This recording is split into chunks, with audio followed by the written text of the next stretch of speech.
Ja mám skoro vlastne pred očami tú scénku, keď prichádza Tibor Gašpar domov a sa tak akože šibalsky usmieva a zaklope Paľkovi na dvere detskej izby. Paľko odloží sluchadla, rýchlo zavrie prehliadač a teda, že čo táto, že či ho išiel vyliskať, alebo čo, mám pre teba darček, že hádaj, čo to bude. On, vieš, neuhádne. Diplomová práca. Takže ja si myslím, že toto mu zaobstaral Tato. Nedozvieme sa asi nikdy pravdu, ale myslím si, že toto prevyšuje schopnosti a kompetencie Pavla Gašpara dostať sa k zviazanému, súvislému textu. Toto mi nenapadlo, že to mohol byť darček od Ježiška.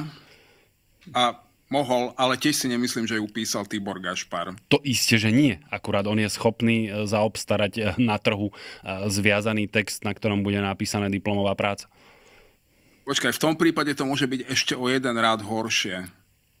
Lebo je možné, že za tú diplomovku ani len nezaplatil poctivo on zo svojich poctivo zarobených a zdanených peňazí, ale že to robil niekto z jeho podriadených na náklady daňového poplatníka v pracovnej dobe. Podľa mňa sme sa priblížili na 99,23% skutočnému príbehu diplomovej práce Pavla Gašpara.